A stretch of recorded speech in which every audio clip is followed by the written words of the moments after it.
जय श्रीराम. सर्वेभ्यो नमो नमः.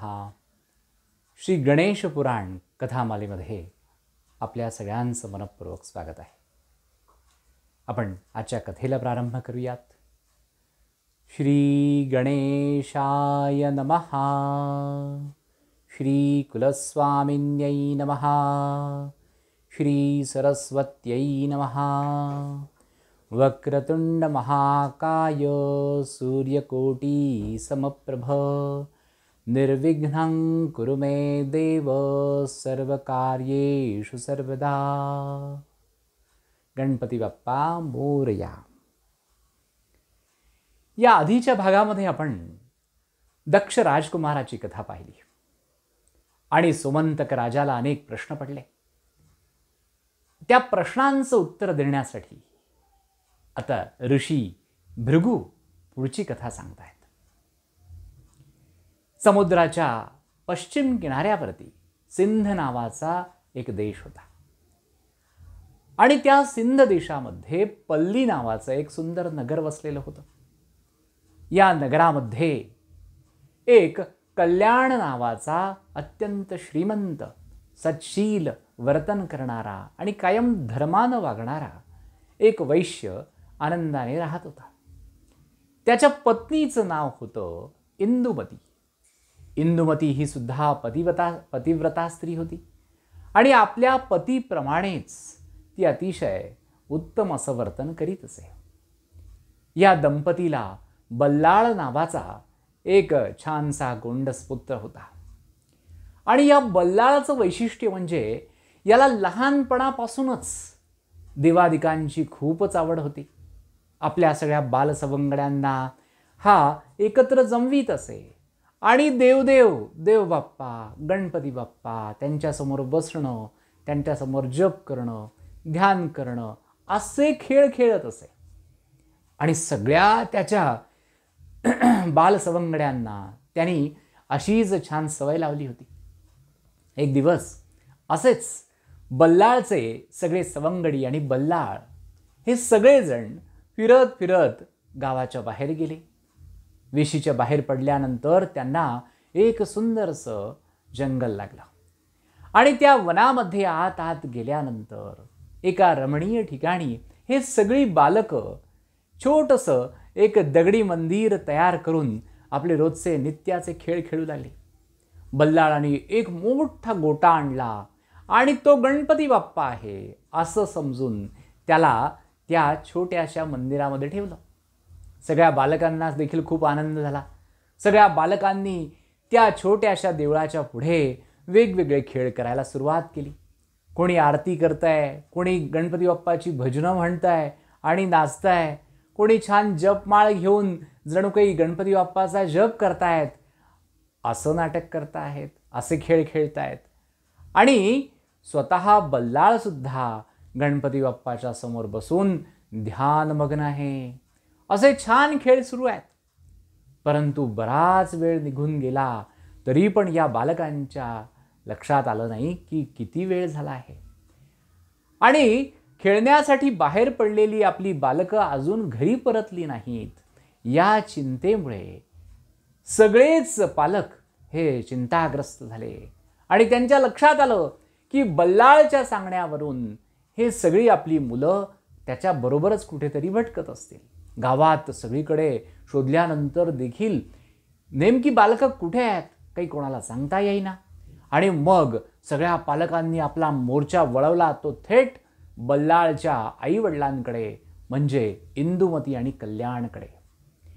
कल्याणच्या घरी एकदमच इतक्या सगळ्या पालकांचा मोर्चा आलेला पाहून कल्याणला काही कळेना आणि सगळ्या पालकांनी त्याला बोल लावायला सुरुवात केली. सगळेजण त्यावरती संतापले होते की तुझा मुलगा आमच्या सगळ्या बालकांना, आमच्या मुलांना हा वाईट सवयी लावतो आहे.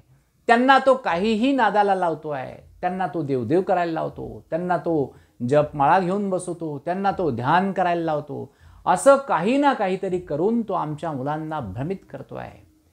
त्यावेळेला तू वेळीच आता तुझ्या बल्लाळ नावाच्या मुलाला आवरलं पाहिजेस, नाहीतर तुझाही मुलगा हातातून जाईल, आमचीही मुलं हातातून जातील आणि मग आम्ही नगराध्यक्षांकडे तुझी तक्रार करू, मग मात्र आम्हाला तू काही बोलू नकोस, असं अत्यंत रागारागाने सगळेजण तक्रारी करतायत कल्याणकडे. अनेक नगरजनांचं हे बोलणं ऐकून कल्याण अगदी अस्वस्थ झालेला आहे. त्या रागाच्या भरातच कल्याणने घरातून एक मोठी काठी घेतली आणि तो सगळ्या गावात बल्लाळ आणि सगळ्या बालकांचा शोध करत करत एका गावकऱ्याच्या सांगण्यावरून तो गावाबाहेर पडला. जंगलात आत आत आल्यानंतर ज्या ठिकाणी ही सगळी बालकं छोटंसं देऊळ करून आणि देवदेव खेळत होती, तिथे तो येऊन पोहोचला आणि पाहतो तो काय, त्या मंदिराच्या पुढेच मांडी घालून ध्यानस्थ अवस्थेमध्ये आपला मुलगा बल्लाळ बसलेला आहे. याचा रागाचा पारा आणखीनच चढला आणि कल्याणनी ते सगळं छोट्या बालकांचं देऊळ उद्ध्वस्त करून टाकलं. त्यातला गणपती बाप्पा उचलून त्यांनी लांबवर फेकून दिला. याचा राग आणखीनच वाढत चाललेला होता. त्याचा हा रौद्र अवतार पाहून अन्य सगळी मुलं घाबरली आणि त्यांनी आपल्या घराच्या दिशेने धूम ठोकली. परंतु नेमकं काय घडतं आहे हे बल्लाळाला काहीच माहिती नव्हतं. बल्लाळ खरोखरी ध्यान लावून गणपती बाप्पाच्या स्मरणामध्ये त्याच्या तत्वाशी एकरूप झालेला होता. आणि सगळं मंदिर उद्ध्वस्त करून टाकल्यानंतर सुद्धा आपला पुत्र जागा होत नाही हे पाहून हा कल्याण आणखीनच संतापला आणि कल्याणनी त्या काठीने आपल्या बालकाला अत्यंत निर्दयपणे मारायला सुरुवात केली. 1 2 3 4 सपासप घाव बसू लागले, फटके बसू लागले. ह्या छोट्याशा बालकाच्या कोमल नाजूक शरीरावरती हा पिता निर्दयपणे आक्रमण करतोय. हा छोटासा बालक बल्लाळ ओरडू लागला, रडू लागला. तो गणपती बाप्पाचा धावा करतोय, परंतु पिता काही थांबायला तयार नाहीये. पिता श्री कल्याण यांनी खूप मारहाण केलेली आहे. मनसोक्त बल्लाळाला मारलं आहे. आता बल्लाळाचं सगळं शरीर हे त्या काठीच्या व्रणांमुळे निळसर पडत चाललंय.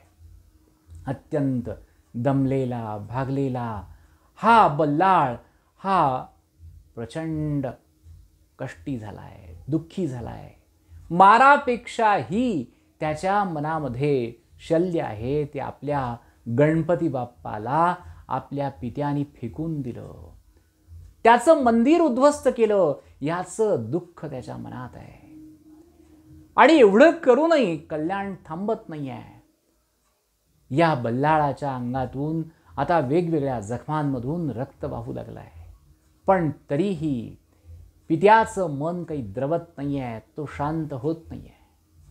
आणि शेवटी रागाच्या भरात एका झाडाला त्याने आपल्या मुलाला बांधून टाकलं आणि कोण तुझा कोणता गणपती बाप्पा, कुठला देव तुला आता सोडायला येतो, मी पाहतोच, असे बोल लावून तो तरातरा घराच्या दिशेने गावाकडे निघून गेला.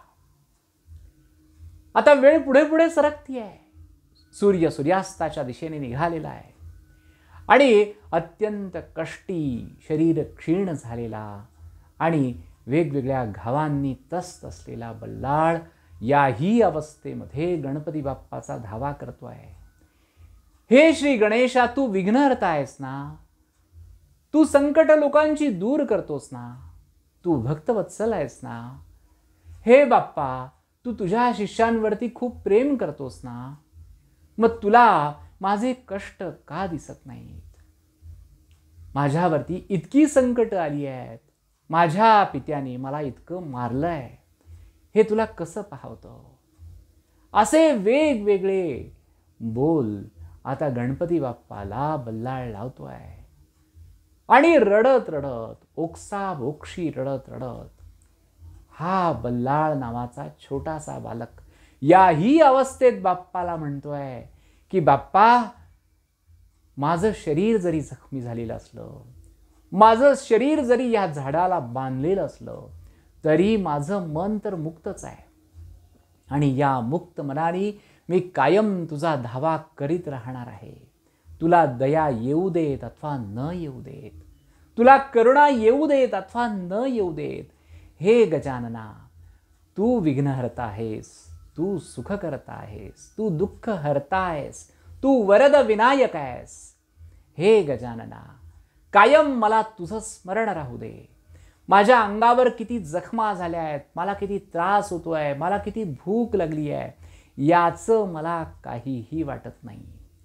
परंतु तुझं मंदिर ज्याने उद्ध्वस्त केलं, ज्याने तुझी मूर्ती फेकून दिली, भिरकावून दिली, त्या व्यक्तीबद्दल मला भयंकर संताप आलेला आहे आणि माझ्या मुखातून आता शापवाणी प्रकट होतीये. हे गजानना, ज्या व्यक्तीने तुझं मंदिर उद्ध्वस्त केलं, तुझी मूर्ती फेकून दिली, तो कधीही आनंदात राहणार नाही. तो मुका होईल, तो बहिरा होईल, त्याच्या पाठीमध्ये कुबड निर्माण होईल, त्याच्या अंगावरती अनंत क्षत निर्माण होतील, त्यातून क्षणोक्षणी रक्त आणि पू वाहील आणि कोणत्याही औषध उपचारांनी या व्यक्तीला बरं वाटणार नाही. त्याला त्याच्या कर्माचे भोग भोगावेच लागतील.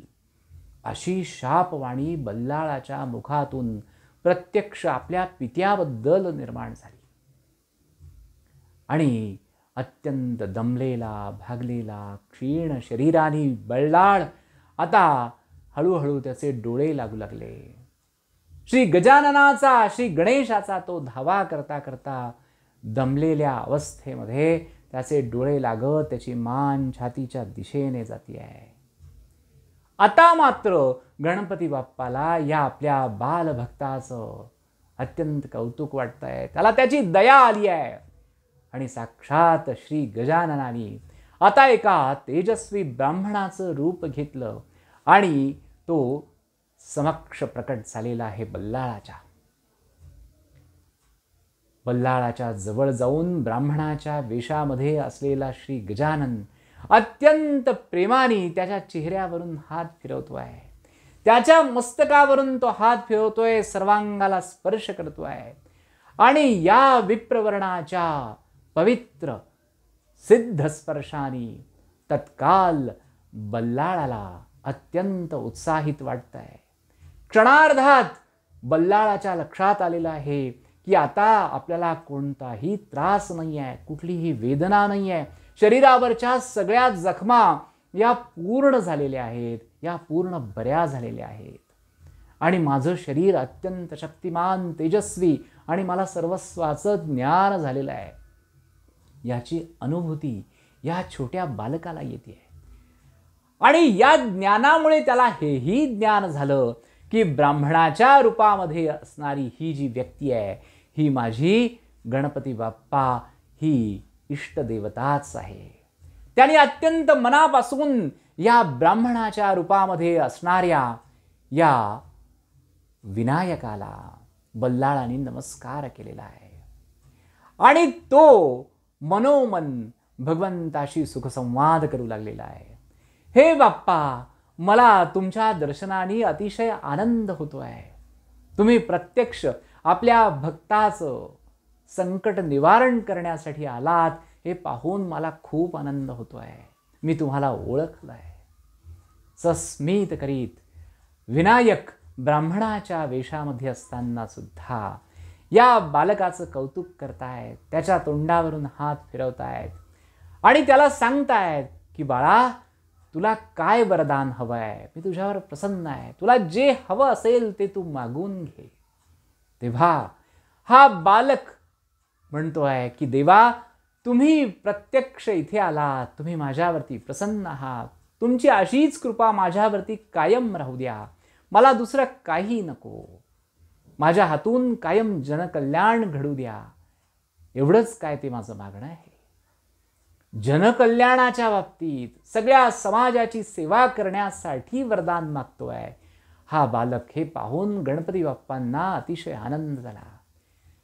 त्यांनी तथास्तु असा अतिशय सुंदर आशीर्वाद या बल्लाळाला दिला आणि ते म्हणाले की बल्लाळा, कायम लोक इथे जे स्थान निर्माण होणार आहे माझं, त्या स्थानाला बल्लाळ विनायक म्हणजेच बल्लाळेश्वर म्हणून ओळखतील.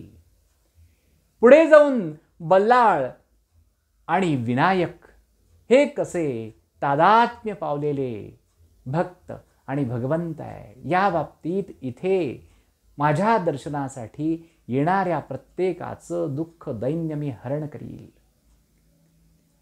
बल्लाळ पुढे गणपती बाप्पाला म्हणतोय की देवा तुम्ही कायम इथेच वास करावा, अंश रूपाने तुम्ही याच क्षेत्री वास करावा अशी माझी इच्छा आहे.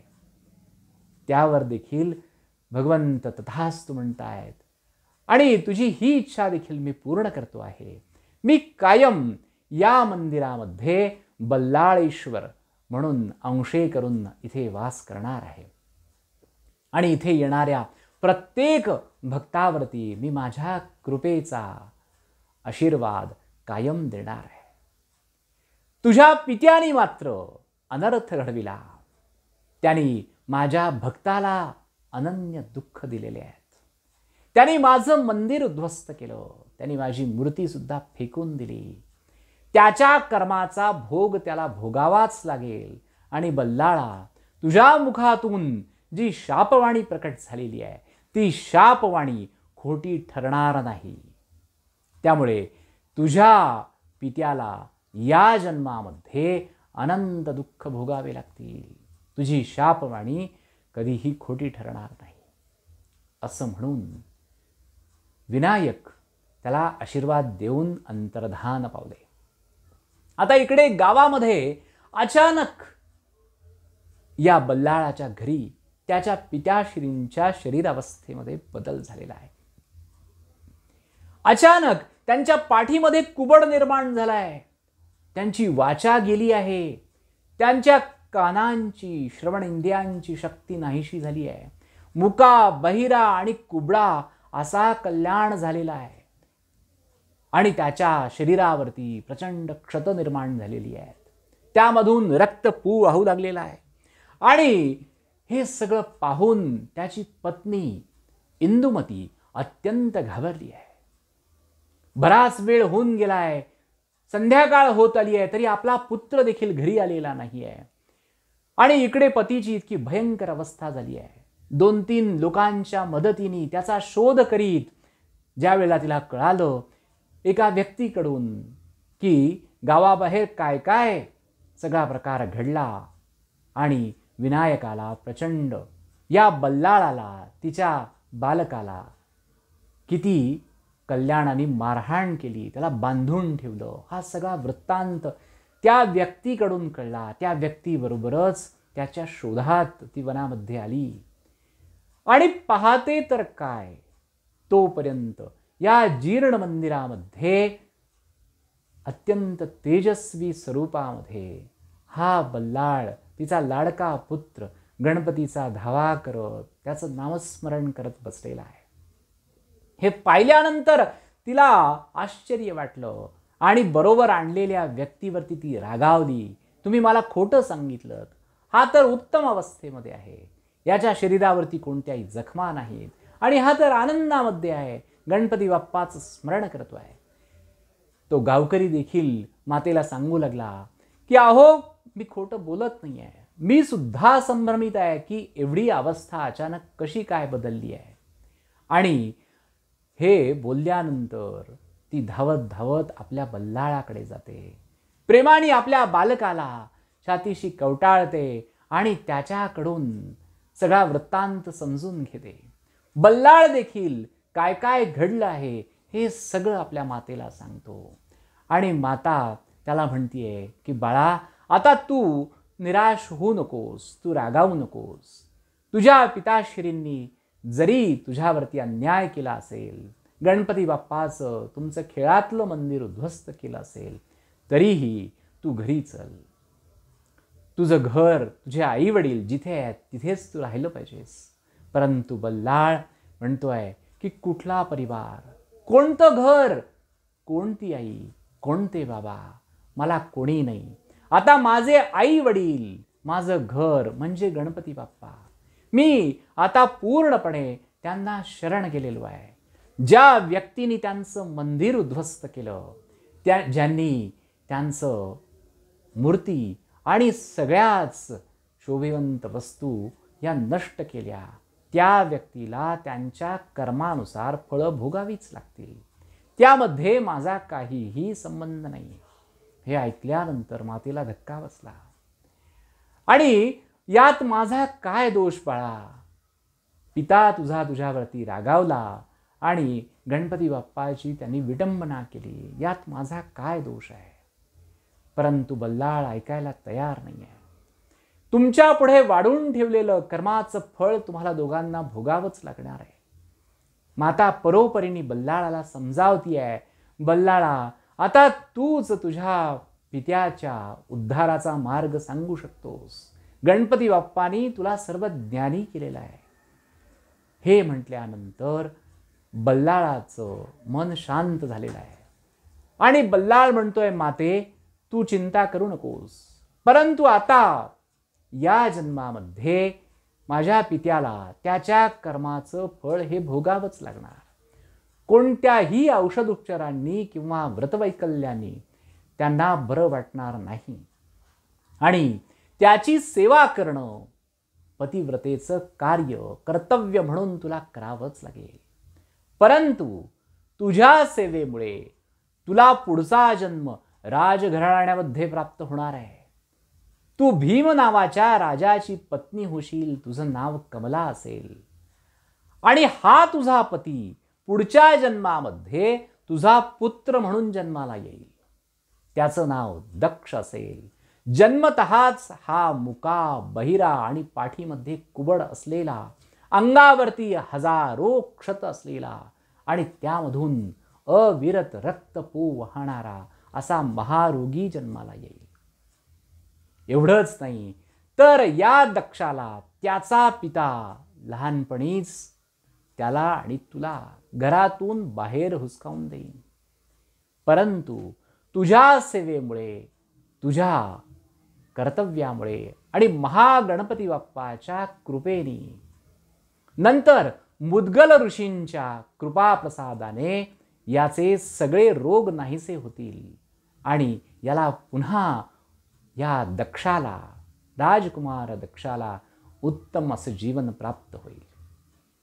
ही कथा पूर्ण झाल्यानंतर आता सोमकांत राजा भृगु ऋषींच्या समोर बसलेला आहे. भृगु ऋषी त्याला पुढे सांगतात की दक्षाने असं 12 वर्ष अनुष्ठान केलं आणि 21 दिवसाचं अखंड अनुष्ठान केल्यानंतर एक दिवस त्याला स्वप्न दृष्टांत झाला आणि त्यामध्ये एका अत्यंत नटलेल्या हत्तीने एक सुंदरशी रत्नमाला या दक्षाच्या गळ्यात घातली आहे आणि दक्षाला स्वतःच्या पाठीवरती बसवून तो त्याला नगरामध्ये घेऊन जातोय, असा दृष्टांत दक्षाला स्वप्नामध्ये झाला.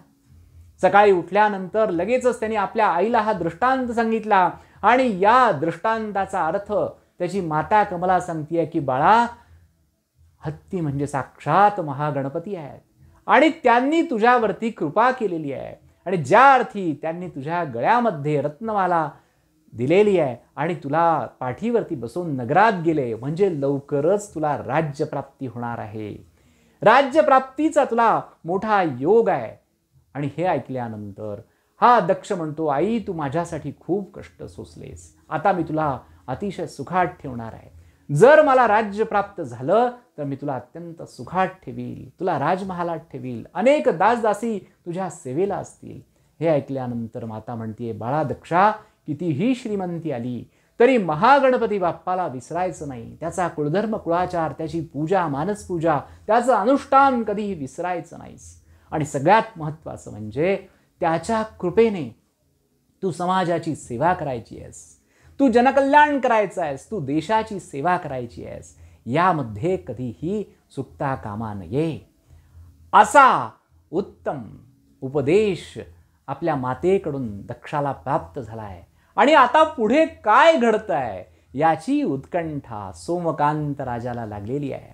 पुढच्या कथा भागामध्ये आपण पाहूयात की दक्षाचं पुढे काय होत आहे. गणपती बाप्पा मोरया. जय श्रीराम.